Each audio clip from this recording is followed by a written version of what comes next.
वाहिगुरु जी हर सच्चे तखत रचाया, सतसंगत मेला नानक निर्भो निरंकार विच सिद्धा खेला। गुर सिमर मनाई काल का खंडे की वेला, पीवो पाहुल खंडे तार होए जन्म सुहेला। पीवो पाहुल खंडे तार होए जन्म सुहेला। गुरु संगत की नी खालसा मनमुखी दुहेला। वहा वहा गोबिंद सिंह आपे गुर चेला। खालसा मेरो रूप है खास, खालसे में हो करो निवास। खालसा मेरो मुख है अंगा, खालसे के हो सद सद संगा। खालसा मेरो इष्ट सोहिरत, खालसा मेरो कैयत बिरत। खालसा मेरो पचयर पाता, खालसा मेरो सुख अहलादा। खालसा मेरो पिंड परान, खालसा मेरी जान की जान। खालसा मेरी जान की जान। जुद जिते इन्हीं के प्रसाद, इन्हीं के प्रसाद सुदान करे। अग औग टरे इन्हीं के प्रसाद, इन्हीं कृपा पुन धाम भरे। इन्हीं के प्रसाद सो विद्यालय, इन्हीं की कृपा सब शत्रु मरे। इन्हीं की कृपा के सजे हम हैं, नहीं मोह से गरीब करोड़ परे एक ओंकार। सतनाम करता पुरख निरभो निर्वैर, अकाल मूरत अजूनी सैभं गुर प्रसाद। राग सोही महला पहला, चौक दे घर पहला। पांडा धोए बैस धूप देवो, तो दूध है को जावो। दूध करम फुन सुरत समायन, होए निराश जमाओ। जपोता एको नामा, अवर निराफल कामा। पांडा धोए बैस धूप देवो, तो दूध है को जावो। दूध करम फुन सुरत समायन, होए निराश जमावो। जपोता एको नाम, अवर निराफल कामा रहो। यो मन एक ही हाथ करो, फुन नेत्रों नींद न आवे। रसना नाम जपो तब मथिए, इन विध अमृत पाओ। मन संपट जित सत्सर नहावन, पावन पाती तृप्त करे। पूजा प्राण सेवक जी सेवे, इन विध साहिब रवत रहे। कहंदे कह है कहे कह जावे, तुम सर अवर ना कोई। भगत ही नानक जन जम पे, हो साला ही सच्चा सोई। कहंदे कह है कहे कह जावे, तुम सर अवर ना कोई। भगत ही नानक जन जम पे, हो साला ही सच्चा सोई। वाहिगुरु जी का खालसा, वाहिगुरु जी की फतेह। सारे संसार नूं, आल वंड नूं, सारे सिख पंथ नूं, सारे जन जन नूं विसाखी पुरब दियां लख लख ਵਧਾਈਆਂ ਅਤੇ लख लख खुशियां। ये ऐसा समा है, ऐसी शुरुआत है कि खुशियां दे खेड़े, खुशियां दे दिहाड़े शुरू हो जाते हैं। किसान लोग वैसाख धीरण क्यों वाढ़िया, जिन्ना प्रेम विचो ऐसा प्रेम बनता है जो कणक वढ़ते है, सरसों वढ़ते है, तो चारे पासे लोगों में एकता भी अज तक वो समा नहीं रहा। पर वो समा बड़ा सोहना ਤੇ ਰਮਣੀਕ ਸੀ, ਬੜਾ ਪਿਆਰਾ। ਲੋਕਾਂ ਵਿੱਚ ਆਪਸ ਵਿੱਚ ਇੰਨਾ ਪਿਆਰ ਤੇ ਲੋਕਾਂ ਨੇ ਬੜੇ ਪਿਆਰ ਨਾਲ ਮਨਾਉਂਦੇ ਤੇ ਅੱਜ ਵੀ ਹਨ। ਉਹ ਬੜਾ ਪੈਸਾ ਲੋਕਾਂ ਕੋਲ ਬੜੇ ਉਤਸ਼ਾਹ ਨਾਲ ਮਨਾਉਂਦੇ ਹਨ, ਪਰ ਜੋ ਪਿਆਰ ਸਤਿਕਾਰ ਔਰ ਸੰਸਕਾਰ ਉਸ ਵੇਲੇ ਸੀ, ਅੱਜ ਤੋਂ 20-25 ਸਾਲ 30 ਸਾਲ ਪਹਿਲਾਂ, ਉਹਦਾ ਕੁਝ ਆਨੰਦ ਹੋਰ ਸੀ। ਕੁਝ ਐਸਾ ਸਿਸਟਮ ਸੀ ਕਿ ਇਨਸਾਨ ਨੂੰ ਵਾਕਈ ਪਤਾ ਚੱਲਦਾ ਸੀ ਕਿ ਵਾਕਈ ਪਿਆਰ ਹੈ। ਸਾਡੇ ਅੰਦਰ ਉਹ ਸੰਸਕਾਰ ਸਾਡੇ ਬਜ਼ੁਰਗਾਂ ਨੇ ਜੋ ਪਾਏ ਹਨ ਉਹ ਸਾਡੇ ਅੰਦਰ ਹਨ ਤੇ ਪਿਆਰੇ ਆਪਾਂ ਉਸ ਨੂੰ ਤੱਕਣਾ ਹੈ।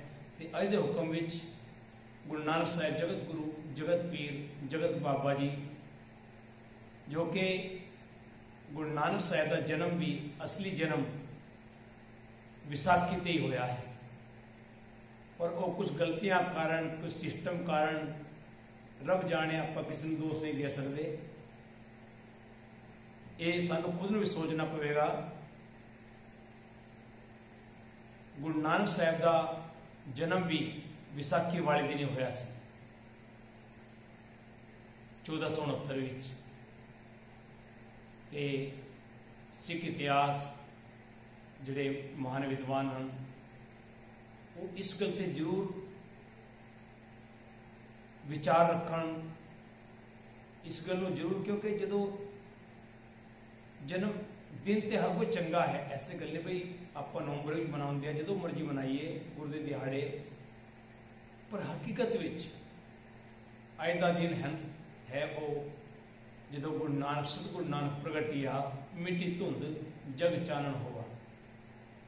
ਤੇ ਆਪਾਂ ਕਈ ਵਾਰ ਵੀ ਜਿਸ ਕਾਰਨ ਵੀ ਬਈ ਵਿਸਾਖੀ ਨੂੰ ਆਪਾਂ ਖਾਲਸਾ ਸਾਜਨਾ ਦਿਵਸ ਮਨਾ ਲਈਏ ਤੇ ਇਹ ਸਿਸਟਮ 4 ਪੈਸੇ ਬਣ ਜਾਂਦੇ ਹਨ, ਤੇ ਗੁਰਪੁਰਬ ਗੁਰੂ ਨਾਨਕ ਦੇਵ ਦਾ ਵੱਖਰਾ ਬਣਾ ਲਈਏ, ਤੇ ਇਹ ਕੁਝ ਪੈਸਿਆਂ ਦਾ ਸਿਸਟਮ ਨਹੀਂ ਹੈ। ਗੁਰੂ ਨਾਨਕ ਨੇ ਇਹ ਸਿਸਟਮ ਸਾਨੂੰ ਨਹੀਂ ਦੱਸਿਆ, ਉਹਨੇ ਪਿਆਰ ਵੰਡਣਾ ਦੱਸਿਆ ਹੈ।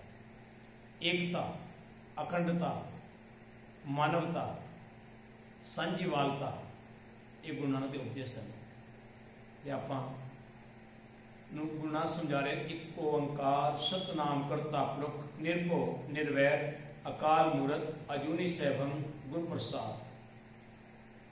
ਅਕਾਲ ਪੁਰਖ ਇੱਕ ਹੈ, ਜਿਸ ਦਾ ਨਾਮ ਹੋਂਦ ਵਾਲਾ ਹੈ, ਜੋ ਸ੍ਰਿਸ਼ਟੀ ਦਾ ਰਚਨਹਾਰ ਹੈ, ਜੋ ਸਭ ਵਿੱਚ ਵਿਆਪਕ ਹੈ, ਭੈ ਤੋਂ ਰਹਿਤ ਹੈ, ਵੈਰ ਰਹਿਤ ਹੈ, ਜਿਸ ਦਾ ਸਰੂਪ ਕਾਲ ਤੋਂ ਪਰੇ ਹੈ, ਭਾਵ ਜਿਸ ਦਾ ਸਰੀਰ ਨਾਸ ਰਹਿਤ ਹੈ, ਜੋ ਜੂਨਾਂ ਵਿੱਚ ਨਹੀਂ ਆਉਂਦਾ, ਜਿਸ ਦਾ ਪ੍ਰਕਾਸ਼ ਆਪਣੇ ਆਪ ਤੋਂ ਹੋਇਆ ਹੈ ਅਤੇ ਜੋ ਸਤਿਗੁਰੂ ਦੀ ਕਿਰਪਾ ਨਾਲ ਮਿਲਦਾ ਹੈ ਯਾਨੀ ਪ੍ਰਾਪਤ ਹੁੰਦਾ ਹੈ।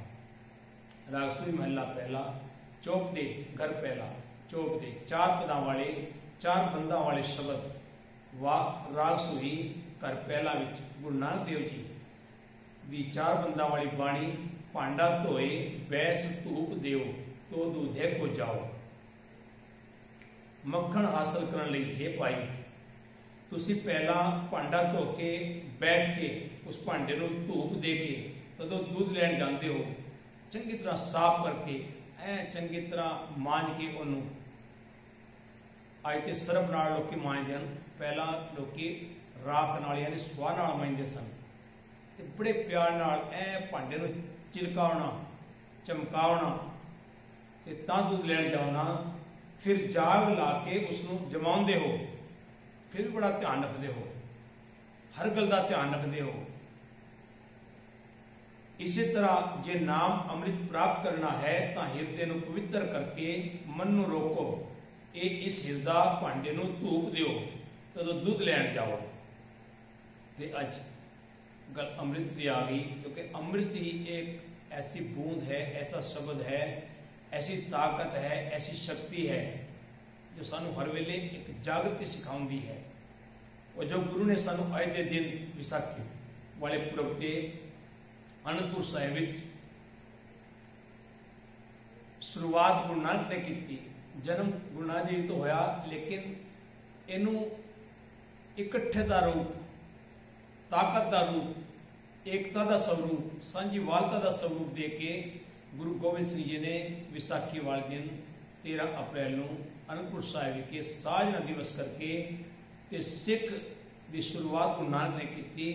ਤੇ ਸੰਪੂਰਨਤਾ ਜਿਹੜੀ ਦਿੱਤੀ ਹੈ ਗੁਰੂ ਗੋਬਿੰਦ ਸਿੰਘ ਜੀ ਨੇ ਵਿਸਾਖੀ ਵਾਲੇ ਦਿਨ ਸਿੱਖ ਪੰਥ ਨੂੰ ਦਿੱਤੀ ਸਾਜਨਾ ਦਿਵਸ ਕਰਕੇ। ਦੂਧ ਕਰਮ ਹੁਣ ਸੁਰਤ ਸਮਾਇਣ ਹੋਇ ਨਿਰਾਜ ਜਮਾਓ। ਰੋਜ਼ਾਨਾ ਕਿਰਤਕਾਰ ਦੁੱਧ ਹੈ। ਪ੍ਰਭੂ ਚਰਨਾਂ ਵਿੱਚ ਹਰ ਵੇਲੇ ਸੁਰਤ ਜੋੜੀ ਰੱਖਣੀ, ਰੋਜ਼ਾਨਾ ਕਿਰਤਕਾਰ ਵਿੱਚ ਜਾਗ ਲਾਣੀ ਹੈ। ਜੁੜੀ ਸੁਰਤ ਦੀ ਬਰਕਤ ਨਾਲ ਦੁਨੀਆ ਦੀਆਂ ਆਸਾਂ ਤੋਂ ਉਤਾ ਉਠੋ। ਇਸ ਤਰ੍ਹਾਂ ਇਹ ਦੁੱਧ ਜਮਾਓ ਭਾਵ ਜੁੜੀ ਸੁਰਤ ਦੀ ਸਹਾਇਤਾ ਨਾਲ ਰੋਜ਼ਾਨਾ ਕਿਰਤਕਾਰ ਕਰਦਿਆਂ ਵੀ ਮਾਇਆ ਵੱਲੋਂ ਉਪਰਾਮਤਾ ਜਿਹੀ ਰਹੇਗੀ। ਜਪੋ ਤਾਂ ਏਕੋ ਨਾਮ। ਜੇ ਪ੍ਰਭੂ ਨੂੰ ਪ੍ਰਸੰਨ ਕਰਨਾ ਹੈ ਤਾਂ ਸਿਰਫ ਪ੍ਰਭੂ ਨਾਮ ਹੀ ਜਪੋ, ਕਿਉਂਕਿ ਪ੍ਰਭੂ ਦਾ ਨਾਮ ਜਪਣਾ ਯਾਨੀ ਸੱਚ ਤੇ ਚੱਲਣਾ ਹੈ ਤਾਂ ਪ੍ਰਭੂ ਖੁਸ਼ ਹੁੰਦੇ ਹਨ। ਜੇ ਤੂੰ ਵਾਕਈ ਸੱਚ ਤੇ ਚੱਲਦਾ ਹੈ, ਸੱਚ ਤੇ ਤੁਰਦਾ ਹੈ। ਆਵਰ ਨਿਰਾਫਲ ਕਾਮਾ ਸਿਮਰਨ ਛੱਡ ਕੇ ਪ੍ਰਭੂ ਨੂੰ ਪ੍ਰਸੰਨ ਕਰਨ ਦੇ ਹੋਰ ਸਾਰੇ ਉਦਮ ਵਿਅਰਥ ਹਨ। ਰਾਗ ਏਉ ਮਨ ਈਟੀ ਹਾਥ ਕਰੋ ਪੁਨ ਨੇਤਰੋਂ ਨੀਂਦ ਨਾ ਆਵੇ। ਦੁੱਧ ਰਿੜਕਣ ਵੇਲੇ ਤੁਸੀਂ ਨੇਤਰੀ ਦੀਆਂ ਈਟੀਆਂ ਹੱਥ ਵਿੱਚ ਫੜਦੇ ਹੋ। ਆਪਣੇ ਇਸ ਮਨ ਨੂੰ ਵਸ ਵਿੱਚ ਕਰੋ। ਆਤਮਿਕ ਜੀਵਨ ਦੇ ਵਾਸਤੇ ਇਸ ਤਰ੍ਹਾਂ ਇਹ ਮਨ ਰੂਪ ਈਟੀਆਂ ਹੱਥ ਵਿੱਚ ਫੜੋ। ਮਾਇਆ ਦੇ ਮੋਹ ਦੀ ਨੀਂਦ ਮਨ ਉੱਤੇ ਪ੍ਰਭਾਵ ਨਾ ਪਾਏ। ਇਹ ਹੈ ਨੇਤਰਾ। ਰਸਨਾ ਨਾਮ ਜਪੋ ਤਬ ਮਥੀਏ ਇਨ ਵਿਧ ਅੰਮ੍ਰਿਤ ਪਾਓ। ਜੀਵ ਨਾਲ ਪਰਮਾਤਮਾ ਦਾ ਨਾਮ ਜਪੋ। ਜਿਉਂ-ਜਿਉਂ ਨਾਮ ਜਪੋਗੇ ਤਿਉਂ-ਤਿਉਂ ਇਹ ਰੋਜ਼ਾਨਾ ਕਿਰਤਕਾਰ ਰੂਪ ਦੁੱਧ ਰਿੜਕਦਾ ਰਹੇਗਾ। ਇਹਨਾਂ ਤਰੀਕਿਆਂ ਨਾਲ ਰੋਜ਼ਾਨਾ ਕਿਰਤਕਾਰ ਕਰਦੇ ਹੋਏ ਇਹ ਨਾਮ ਅੰਮ੍ਰਿਤ ਪ੍ਰਾਪਤ ਕਰ ਲੋਗੇ। ਅੰਮ੍ਰਿਤ ਜਰਾ ਮਰਾ ਉਹ ਅੰਮ੍ਰਿਤ ਜੋ ਅੱਜ ਸਾਨੂੰ ਦਿੱਤਾ ਵਿਸਾਖੀ ਵਾਲੇ ਦਿਨ, ਜਿਹਨੂੰ ਗੁਰਬਾਣੀ ਕਹਿੰਦੀ ਹੈ। ਗੁਰੂ ਅਰਜਨ ਦੇਵ ਜੀ ਕਹਿੰਦੇ ਹਨ ਪੀ ਜਰਾ ਮਰਾ ਨਹਿ ਵਿਆਪਈ ਫਿਰ ਦੁੱਖ ਨਾ ਪਾਇਆ। ਪੀ ਅੰਮ੍ਰਿਤ ਆਘਾਨੀਆਂ ਗੁਰ ਅਮਰ ਕਰਾਇਆ। ਇਹ ਅਮਰ ਦੀ ਦਾਤ, ਅੰਮ੍ਰਿਤ ਦੀ ਦਾਤ ਐਸੀ ਦਾਤ ਹੈ ਕਿ ਜਿਹੜੀ ਇਨਸਾਨ ਨੂੰ ਅਮਰ ਬਣਾ ਦਿੰਦੀ ਹੈ। ਜਿਹੜਾ ਮੰਥਨ ਹੋਇਆ ਸਮੁੰਦਰ ਦਾ, ਉਹਦੇ ਤੋਂ 14 ਰਤਨ ਨਿਕਲੇ, ਉਹਦੇ ਚ ਇੱਕ ਅੰਮ੍ਰਿਤ ਵੀ ਸੀ। ਤੇ ਅੰਮ੍ਰਿਤ ਵਿੱਚ ਆਪਸ ਵਿੱਚ ਰਾਖਸ਼ ਦੇਵਤੇ ਲੜ ਪਏ ਤੇ ਜਿਹੜਾ ਅੰਮ੍ਰਿਤ ਸੀ ਉਹ ਦੇਵਤਿਆਂ ਨੇ ਖੋਲਿਆ ਤੇ ਉਹਨੂੰ ਪੀ ਲਿਆ, ਉਹ ਅਮਰ ਹੋ ਗਏ। ਤੇ ਸਾਨੂੰ ਗੁਰੂ ਗੋਬਿੰਦ ਸਿੰਘ ਜੀ ਨੇ ਲੜਾਇਆ ਨਹੀਂ, ਉਹਨਾਂ ਨੇ ਸਾਨੂੰ ਸਾਰਿਆਂ ਨੂੰ ਕਹਿੰਦੇ ਤੁਸੀਂ ਕੋਈ ਵੀ ਆ ਕੇ, ਕੋਈ ਵੀ ਜੀਵ ਆ ਕੇ ਅੰਮ੍ਰਿਤ ਦੀ ਦਾਤ, ਅੰਮ੍ਰਿਤ ਦੀ ਪਾਹੁਲ ਪ੍ਰਾਪਤ ਕਰ ਸਕਦਾ ਹੈ। ਮਨ ਸੰਪਟ ਜਿਸ ਸੰਢਾਵਣ ਭਾਵਨ ਪਾਤੀ ਤ੍ਰਿਪਤ ਕਰੇ। ਸਤ ਸਰੋਵਰ ਵਿੱਚ ਸਾਧ ਸੰਗਤ ਵਿੱਚ ਭਵਨ ਸਰਦਾ ਪੁਜਾਰੀ ਮੂਰਤੀ ਨੂੰ ਡੱਬੇ ਚ ਪਾਉਂਦਾ ਹੈ। ਜੇ ਜੀਵ ਆਪਣੇ ਮਨ ਨੂੰ ਡੱਬਾ ਬਣਾਏ, ਉਸ ਵਿੱਚ ਪਰਮਾਤਮਾ ਦਾ ਨਾਮ ਟਿਕਾ ਕੇ ਰੱਖੇ, ਇਸ ਨੂੰ ਡੱਬਾ ਬਣਾ ਲਵੇ ਤੇ ਇਹਦੇ ਵਿੱਚ ਨਾਮ ਟਿਕਾਉਣਾ ਹੈ, ਪਰਮਾਤਮਾ ਦਾ ਵਾਸਾ ਅੰਦਰ ਕਰਾਉਣਾ ਹੈ। ਉਸ ਨਾਮ ਦੀ ਰਾਹੀਂ ਸਾਧ ਸੰਗਤ ਸਰੋਵਰ ਵਿੱਚ ਇਸ਼ਨਾਨ ਕਰੇ।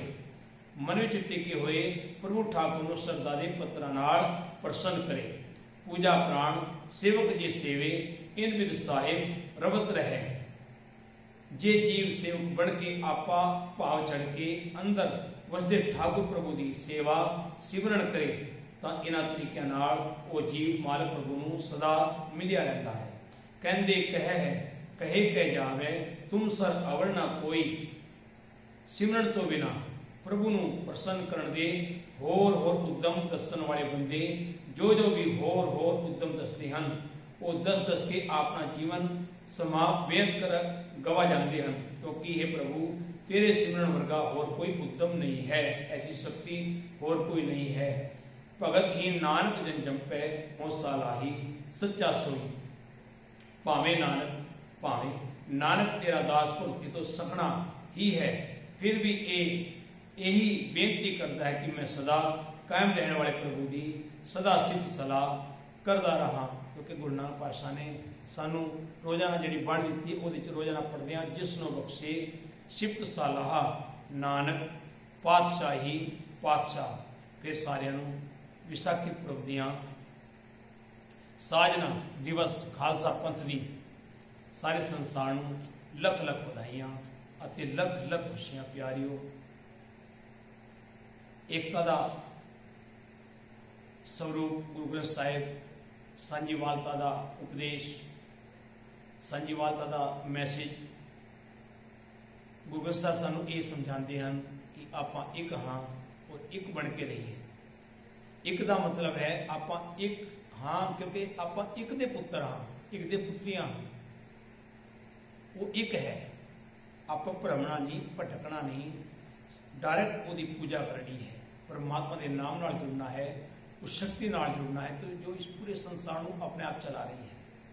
ये हवा, ये अग, ये धरती, ये आसमान, ये खंड ब्रह्मंड, ये जो भी वरत रहा है हर पल वो हुक्म में वरत रहा है। वो जिमें चाहता है। हम जे असं चाहिए भाई असं हवा चला नहीं चला सकते। ये हवा जी वनस्पति वाली वो हाथी है। असं सिर्फ एसियां वगैरह चला सकते हैं, हीट वगैरह चला सकते हैं, साढ़े हाथ ये है।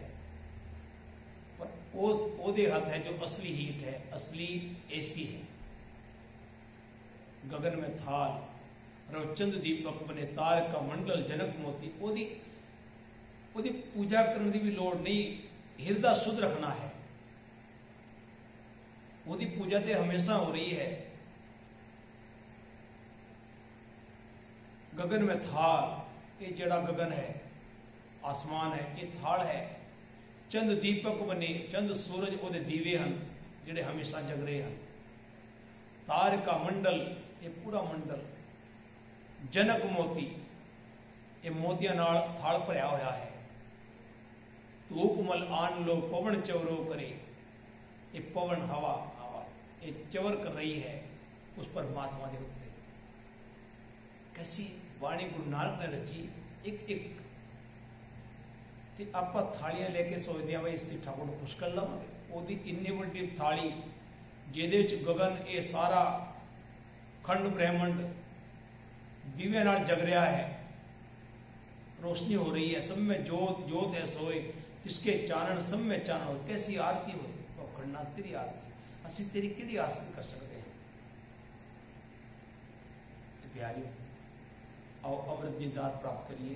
सब तो पहला अमृत की पौल छकन तो पहला आप अमृत वेले नूं सांभ लईए। सब तो पहले दात अमृत वेला है, और अमृत वेला जो आप सांभ लवांगे तो सानू लाइफ का पता चल जाएगा कि अमृत के नाल आप चलना किवें है। बस ये गल्लां सोचनियां हैं, विचार करनियां हैं। इस सारे में फिर लख लख बधाइयां अते लख लख खुशियां भुल्लां चुका दी कीमत। वाहिगुरू जी का खालसा, वाहिगुरू जी।